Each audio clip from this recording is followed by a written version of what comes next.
wished I wasn't a human being. Like, it was that bad, because the trauma was just so much. Because if I'm coming back to school, my mom will call some people that used to pray, like some of her friends that are prayer warriors. They will gather around me. I will kneel down, they will lay hands on me, and they will be praying for hours, and my mom will be crying. So those things just made me to, I was now thinking, God, what is wrong with me? Like, why can't I just read and comprehend and understand? Why can't I just, I don't know, it was just a whole lot. Seeing my mom cry, seeing my dad sad, seeing them praying over my head is giving my parents sleepless nights. And they're actually trying to invest so much on me, because sending me to that school at that moment was not easy. Because I told you, we are not from a rich home. It wasn't easy. Most of my school fees were borrowed to pay. So imagine when you borrow school fees to pay for your child, and the person is not even doing well, you're trying. So 4 days ago, the 11th of March, was my birthday, and I was so joyed that day. Like, I was so grateful that day, because early hours of that day, before I started my day, I was just sitting in God's presence, and I was just thanking him and all that. So I was also asking him questions prior to that day, how the new season would be, how my new year was going to turn out, the things that he wanted me to do, the things that he has mapped out for me to do, you understand? So I was just, but generally I was just thanking him, I was just praising him and all that. So when I was done, the Holy Spirit began to speak to me about some things which I will not share here because they are personal things, but he started telling me things, and I took note of them. So when I was done, and I turned on my phone, so messages started coming in, people started posting my pictures and all that. The things people were writing, they might just be writing it out of, maybe let me just wish a happy birthday, but most of the things they were writing were in alignment with what God told me, had already shared with me in the morning. So, and it just made me, I was so grateful. When, after the whole day, like towards the evening, and I went through the whole posts, I was telling God, like, I don't even know this person they are celebrating. Like, I felt so unworthy for them to be writing some of those things. I know they didn't just write it from their own, maybe let them just write something to make me happy, because I felt the Holy Spirit was in it, because like I said, some of the things they said to me, they wrote about me, was practically in alignment with what God had already told me the early hours of that day. So I was just looking at it, I said, Lord, this is just too much. Well, first of all, this is not about me. I am giving you all this praise and accolades because it can only be you that brought me to this level and all that. So it made me to start thinking back, like how my journey started, how, like, I started having a lot of stories in my head, like not imaginary stories, like things that actually happened to me, like real life stories, things that happened to me when I was growing up, when I was young, the ones I could remember, primary school, secondary school, university days, even when I was out of school, before I got married, even as I got married and all that. The whole journey made me, I was just thinking, I started crying before God. I was just telling him, like, you just love me so much and I can't just hide it. And at that moment, the Holy Spirit started telling me that I should start sharing some of my stories to encourage people, to tell them that they are not alone. Because one thing we should realize is that any stage you're in, or whatever stage you have passed, whatever season that you passed, someone is actually there, especially when you went through something and you are out of it, and now probably you're in a better place. Someone somewhere is actually in that position that you just left, and probably they might be confused on how am I going to navigate this particular season, what am I going to do. Some of them can just start thinking outside the box and start thinking of the negative, to do the negative and all that. So the Lord started telling me that I should share my story. From sharing my story, number one, I could encourage somebody that is going through that, or that knows someone that is going through that, and I can also tell them that they should not feel abandoned and God is with them. Because for me, the most important thing in life is wherever season I'm into, let God just be there. If God is not there, that is when I'm actually scared. But when I found out that God is in the midst, God is in the story, God is actually in the present, where whatever situation I'm going through, that actually gives me some sort of peace of mind, because I see that, okay, though I walk through the valley of shadow of death, I will fear no evil, for God is with me. So that is just my assurance, and that is why I am here to share a story to you guys. So it's going to be like, I might do it in form of episode. This might be an episode 1, you understand, but I'll just be giving you guys what I have been through. This is real life story, not something someone told me, or a movie I watched, or a book I read. No, I am sharing with you guys my journey.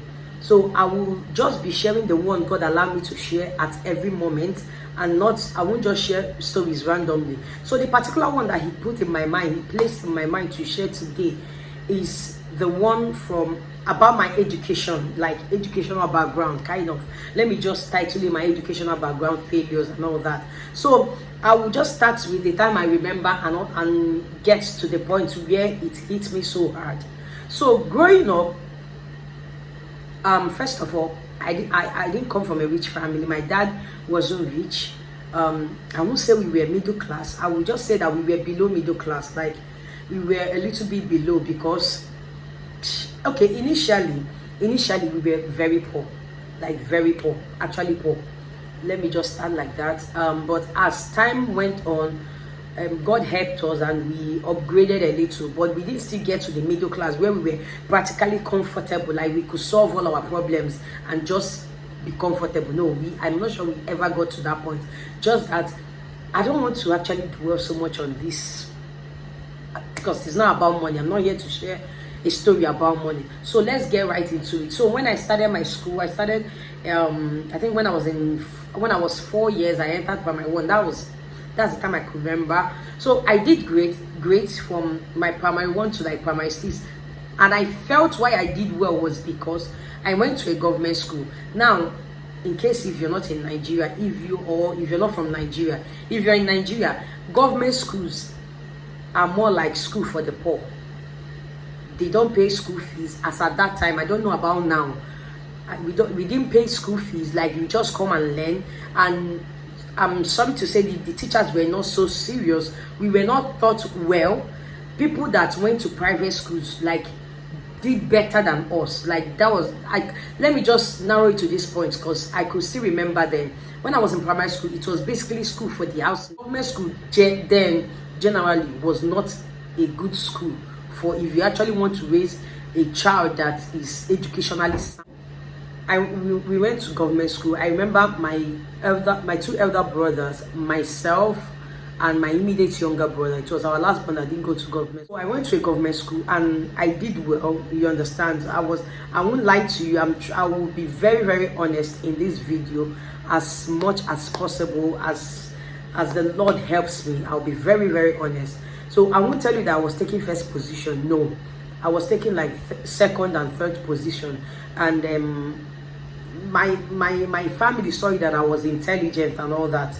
And personally, I actually felt intelligent, because if you're taking second and third position when you're in school, that means you're intelligent. So when I left primary school, yeah, I was actually intelligent, because even when I was in primary 5, I didn't get to primary 6. They had to tell me to take we used to take common entrance exam. I don't know now what they do now, but common entrance exam, that's the one that will launch you to secondary school, that's high school. So I took mine from primary 6, and I actually made a great score that others were making, people that were in primary 6 was making. So I was practically intelligent. I was not a dumb. I was not a dumb person per se.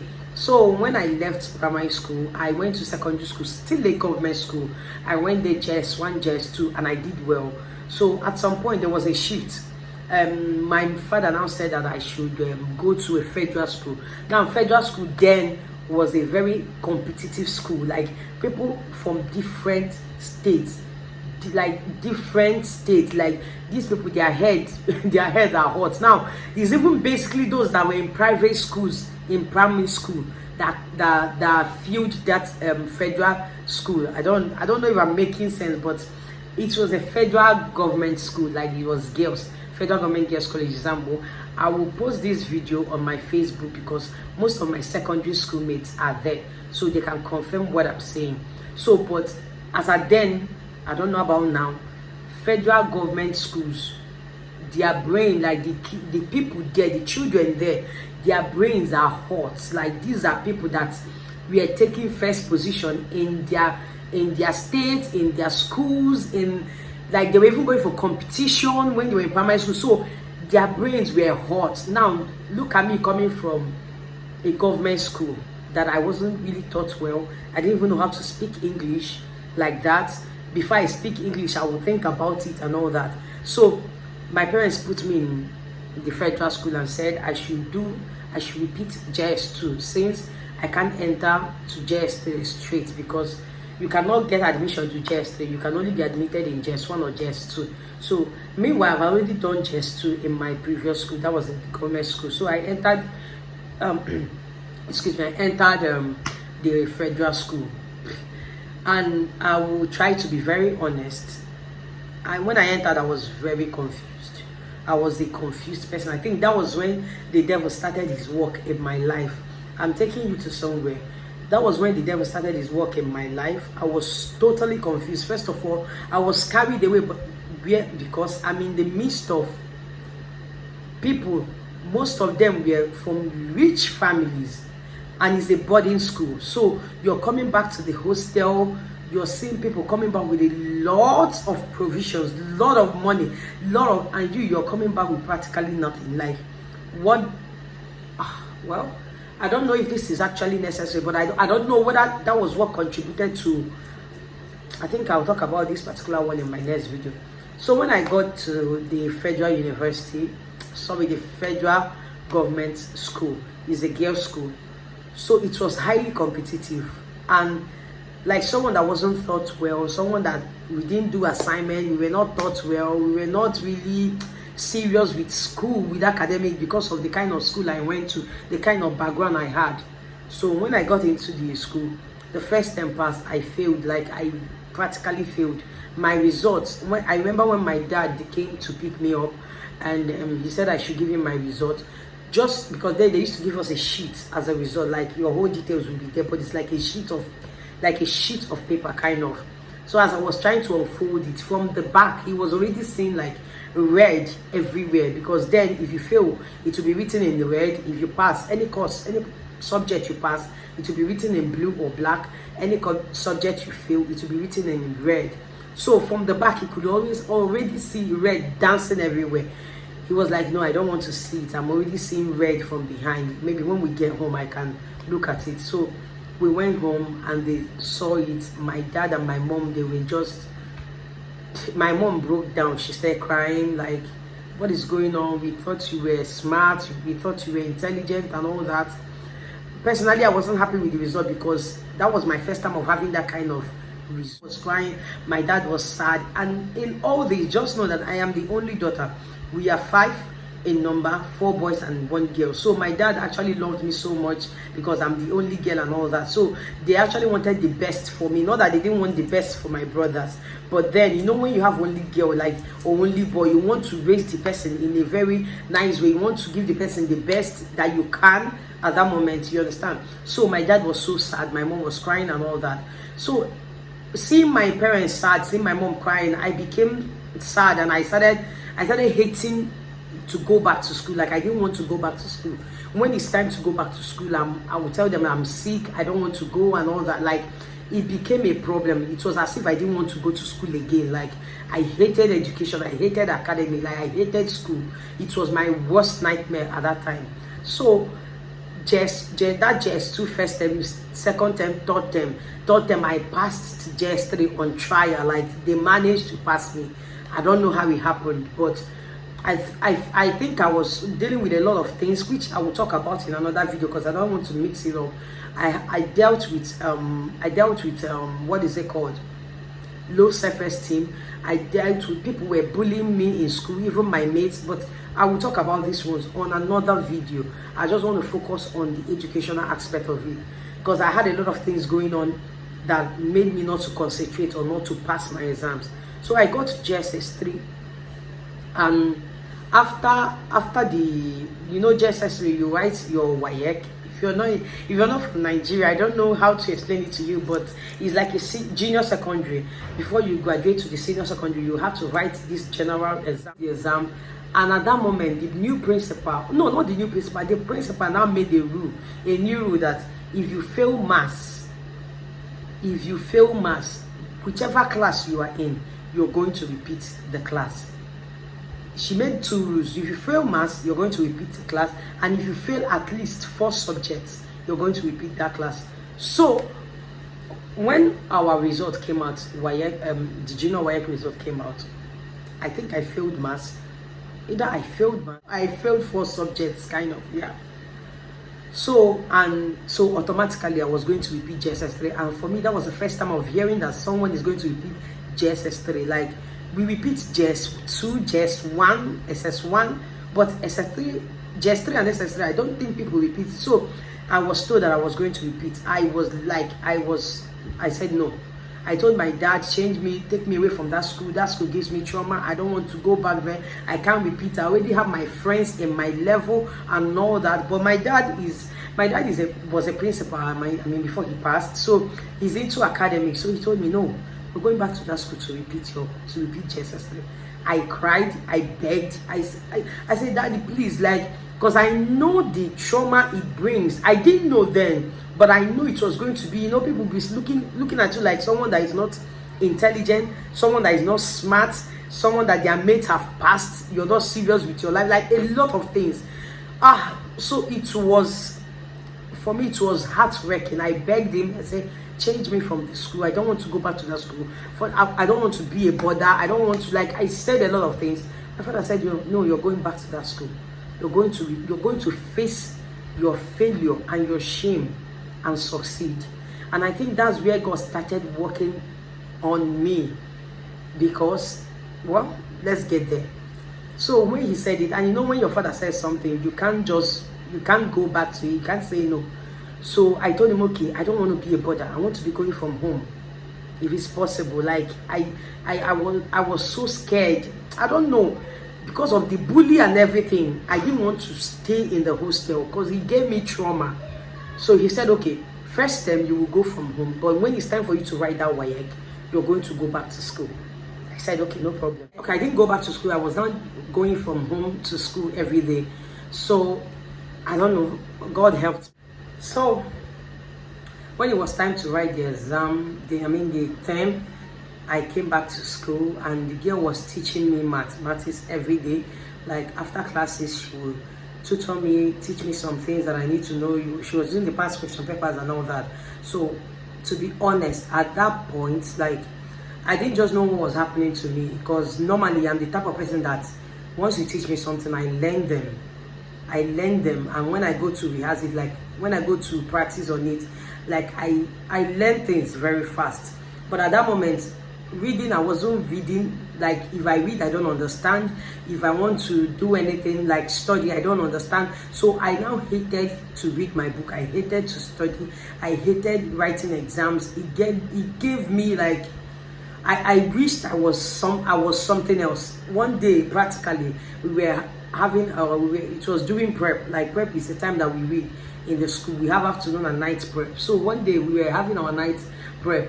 We are brothers now, so everybody was just busy reading and all that. I always open my book. I was looking at it. I'm like, what is this? What am I doing here? Like, I wished I was something else. I was not a human being. That was how bad the devil was dealing with me. I saw a chicken or a hen passing. I think a chicken passing.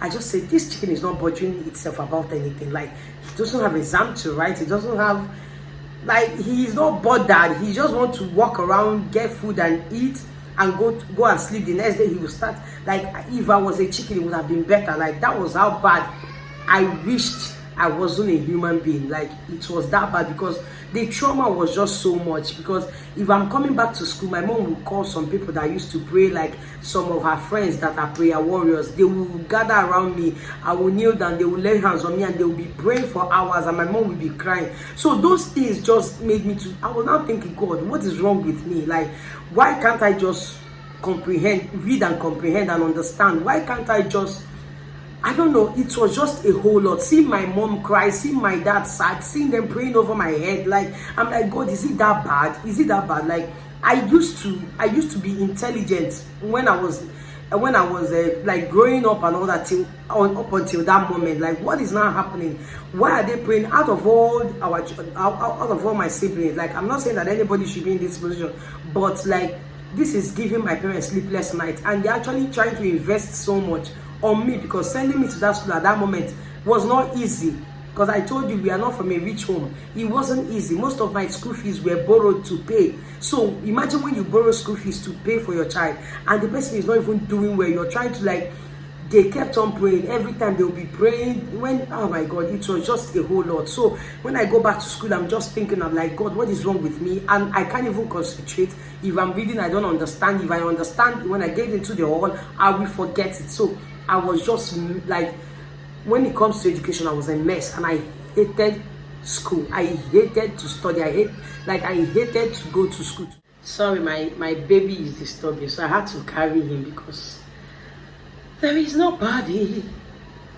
So he will be joining us in this video. So you guys, please forgive us. You understand? In case if he is disturbing or he makes noise, yeah, clap. Yay, clap for me. Clap for mama. Yes. Okay guys, so I hated school with all my heart. Like, I didn't want anything to do with school. Like, I had friends. Now you would ask me, so what was I like? What did I enjoy doing? I enjoyed gisting. I enjoy playing. When it's time for playing, break time, gisting time, daddy, I'm talking, gisting time, all those kind of, like, I didn't want anything that has to do with book. That was how bad it was. So, but one thing that my parents did was that they didn't just, like, they didn't give up on me. They kept on praying. They kept on praying over my life. Every time I'm going back to school, even while I'm in school, they kept on praying for me and all that. It was just a whole lot to deal with. So when I came back, my senior secondary SS1, I think there was an improvement a little bit. Like, before I came back, my dad especially, because, you know, I told you he was a principal, he now asked me that, he said he wanted me to, funny story, daddy, keep quiet, keep quiet. No, yeah, talk. Okay, it's all right. So before I came back for my senior secondary, my dad asked me a question. He said that he wanted me to read medicine, like be a doctor or a nurse. That's why you're laughing, right? Because you're seeing someone that is struggling to pass her exams, like simple exams. So you want the person to be a doctor or a nurse, like.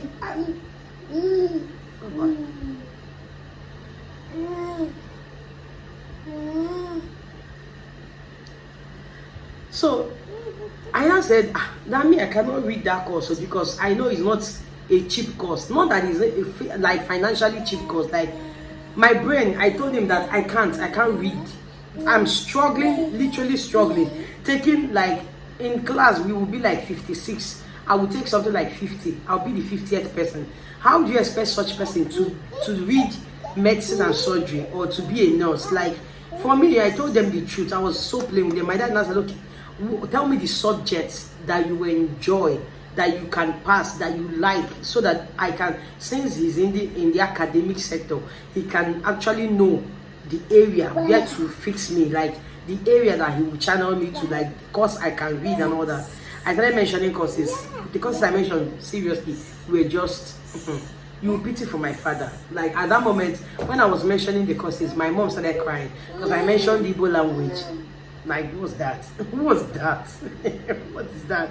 I mentioned Igbo language. I mentioned CRUK. We call it CRUK then, Christian religious knowledge. I mentioned Igbo language. I mentioned Christian religious knowledge. I mentioned physical and health education. I mentioned home economics, I think these are the basic courses I mentioned. My father just got weak. My mom started crying again. She was like, what kind of courses, what kind of subjects are these? Like, they can't even lead you to anywhere. My dad just said, she will end up being a teacher, because that's the only thing that you can, oh my gosh. My battery is low. That's the only thing you can achieve with this kind of subjects that you're mentioning. So, but when I got into SS1, God helped me. I started doing better, like not so well, but better than when I came in, when I was in JS2 and JSS3. I started doing a little bit fair. I started doing well, SS2, SS3 and all that. and I struggled. I struggled and I left the school like SS2 when I finished. And to be honest, like I said, I hated school. I didn't know what was wrong with me and all that. But when I got into university, I found out that God has done so much, or God has answered the prayers my parents were praying, because when I got into the university, it was now very easy for me to pass exams. You guys should forgive me, please, because this my boy is not allowing me to do what I want to do. Please, you guys should forgive me. So when I got into university, it was not easy for me to pass exam. It was not, sorry, when I got into the university, it was now very easy for me to pass. I took an advice of a friend. She said something to me when I got into university. She said she didn't know that thing stuck with me till today. She said that the easiest way to pass exam is the first day you start school. When you come back to school, the first day you start school, whatever they teach you that day, even if it's just one line or even if it's just a page, go back home and read it again. Then the next day, if they teach you another thing, go back home, read the one of yesterday and the one of today. Just continue doing like that. Whether you understand it at that point or not, just read it. Before the exams come, you've read it more than 30 times. You've read those, like the beginning part and all that. You've read it more than, and it will be easy for you to like understand. Now it's not just you cramming. You won't have to be in that position of trying to read a whole lot of books or a whole lot of things for you to pass exam, because you have exam next week or next tomorrow and all that, because you've already started reading from the day one. So she told me that thing and I took it literal. Like immediately I come back from school in the university, they teach me something, I start reading. So it made me, even during time for exam, even during time for exams, I don't struggle. Like people will go and do till daybreak, they will go and read all through the night because they are trying to cover up what they did not read. Because for me, it wasn't like that. I slept normal, I read normal, like the way I was reading. If it was 2 hours or 3 hours, I would just do it and go back to bed. I didn't do any of those things, and I never sorted any lecturer because we don't even have the money. Sir, where will I even get the money to sort a lecturer? Where will I even get the money? I didn't sort any lecturer. I did not sleep with. God helped me. Like God actually did so much work inside of me. When I started reading, I now understood. When I used the method I told you that my friend said to me, like God helped me, and to the glory of God, I graduated with a 2-1. Like. Even while, aside the fact that I graduated with a 2-1, like while I was in university in this, I was taking like one of the most intelligent, like we were like 2 girls then. They were telling us like people will literally come to us to teach them. I read accounting. People will come to us to teach them. When I now look back, I was like, when I was in secondary school, like I wouldn't tell you the trauma that brought to me. Like people will actually de-associate with you because of, they think that you're not intelligent. They think that you are not like them. You are a failure. You don't know anything or something, or you're not serious with your life, kind of. I don't know, but it just came with a whole lot of baggages. But one thing I promise you, like one thing that was so sure, like my parents never stopped praying for me. My parents never stopped believing in me. Like every single time, they didn't give up on me. Because why I am sharing this story with you guys today is because I've been hearing a lot of things about some teenagers that that don't take they are not just behaving well at the moment. Let me use that word. They are not behaving well at the moment. They are like the black sheep of the family, kind of. They are like the one that doesn't want to be useful in this life. That's the picture people are painting, and I know it's a very tough place to be, because even as the parents are grieving over that thing, like why is it that my child is like this? Why is it that this thing is happening to me? Even that child, his or herself, is not even happy with the way he or she is feeling at the moment. The fact that the parents are not happy with him or her, they feel the same pain, but they can't just help it. Because I have been there. And this is just to encourage you. If you're a parent watching this, don't give up on your child. This is even the particular child you should pay more attention to, spiritually, physically, emotionally, psychologically, because I know what I went through. I know the trauma that I went through. Though I couldn't share some of them with my parents because I felt they wouldn't understand, but spiritually they were just there standing in the gap for me. They prayed. My mom cried though. If it's that one, every time she's crying on my head. If they are coming to pick me up from school when the section is over, they don't even want to look at my result, because there was this particular time that they came. Before I was approaching them, some of my friends were already there and they were already seeing their results. Their results were so clean. I was so clean. Their results were so nice, so clean. And as I'm coming, I'm crying because I know these people did better than I did. And my parents seeing all those things and now seeing my own, how will they feel? Like it will wreck them. So my mom cried for years. My dad was so sad. I knew he must have cried, but not actually in my presence. Maybe when he's with his wife, but the thing wrecked them. They cried. So even when I got into the university and I started doing well, because then when I was in the university, it wasn't done online. Like they would paste your results and you come and just copy it out, and that was how we were operating them. But now I heard that everything is now online. You can check your result online and all that. But when I was in school, it would be pasted on the notice board. You just come check your reg number and copy it out. So if I copy out my results and I take it to my parents for that semester, they will be like, okay. When I go, they will be like, maybe she's just copying. She just made up this whole figures just to make us happy, to make us not to feel bad, that we are not even sure that this is actually her result, when they were actually sure that this girl was actually doing well in her university. Was when I got my certificate and they saw second class upper. That was actually when they were sure that wow, that I was doing well, not knowing that while in the university I was actually teaching people.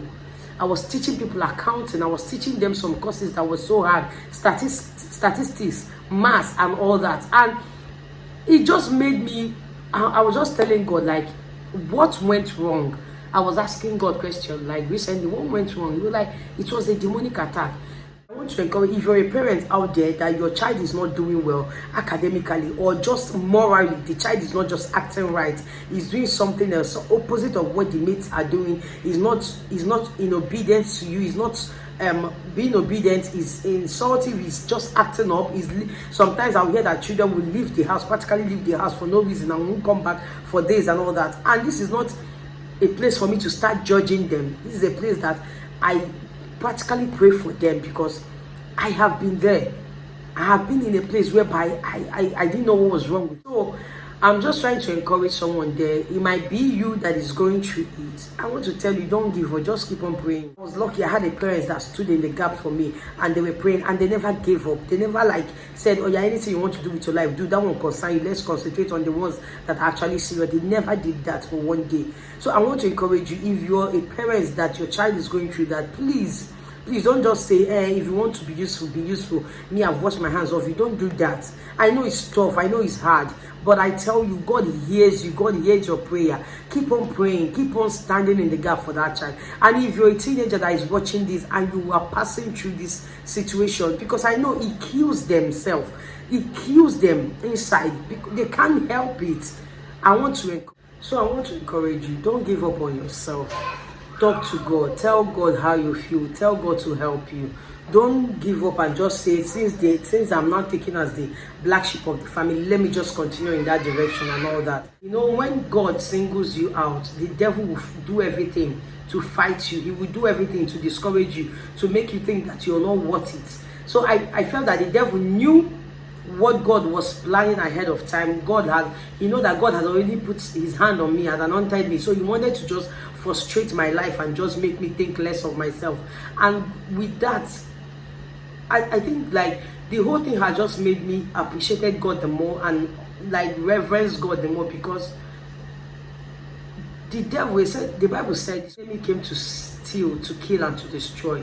He doesn't go, if you want to steal, if you're an armed robber and you want to steal, you don't go to uncompleted building. You go to where there are treasures. You target people that are actually influential or that have money or that have what you want to steal. So the devil attacking your life means that there is something about your life, that he wants to steal away from you. He knows that God has deposited something, a treasure inside of you, that he wants to steal it away from you and then kill you.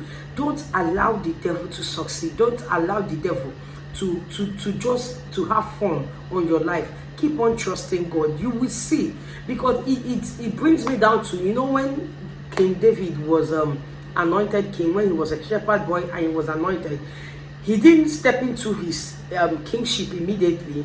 He fought a lot of battles. At some point, Saul was trying to kill him. He was chasing him from one place to the other to kill him. But this was someone that was living his best life. He had peace of mind when he was a shepherd boy. The moment God noticed him and anointed him, he has not even come, he has not even started eyeing the throne to sit down on the throne. They are already after his life. That is what the devil does. Once the devil notices that God has marked you for greatness, he will come after you. He will try his best to steal from you, to kill you, and to destroy you, to make you just lose focus of who you are. Don't let the devil thrive over your life. Don't let the devil succeed in your life.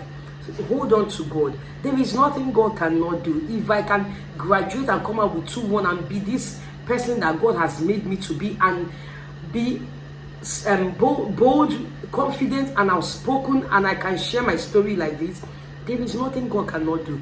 It might not be something that is so big to you. It might be something you might not be experiencing similar situation with me, but I just want to tell you that anything you're experiencing at the moment, trust God. There is nothing God cannot do. That is one thing I believe in God.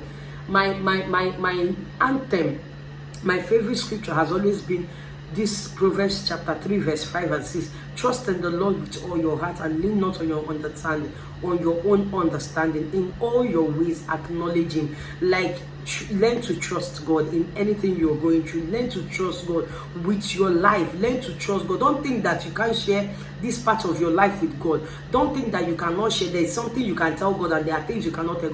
Tell God everything. Tell him how you are, what you're thinking, what your whole life is all about, what you want to share everything. He wants to know everything about you. He already knows, but he needs you to come to his presence and share the details with him, because it makes him know that you trust him to be sharing those things with him. So I want to encourage you, if you have anybody that is going through this, please don't try to what will I say, look down on the person, or try to frustrate them the more, or try to just belittle them, or try to bring their failures to their face, just rub it on their face. Please encourage them. Trust God on their life. Keep on praying for them. There is nothing God cannot do. I hope this story encourages someone and changes someone's life. And anybody that you know that needs this, please, you can share with them. Let them listen to it. Let them be blessed. Let God just be your backbone. There is nothing God cannot do. I thank God, because when I told you during my birthday, when I saw the things people were writing, I was like, God, this was someone that was tagged a failure. When I think about it, it makes me cry. I don't want to get emotional. So I was tagged a failure. I was tagged someone that wasn't intelligent, someone that wasn't smart. I was bullied. I was everything you can think of was just happened to me. But in all, I can see why the devil was actually fighting my destiny there, because I can't tell you what God has done in my life. There are a lot of videos I want to share with you guys, even how I overcame low self-esteem. Even I used to fear people. I used to be afraid of people, even people that I'm older than. Gosh, oh my God, God has done a lot of work.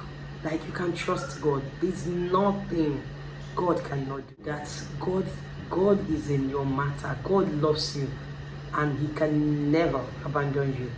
So I will see you on my next story, maybe episode 2. Take care. Bye.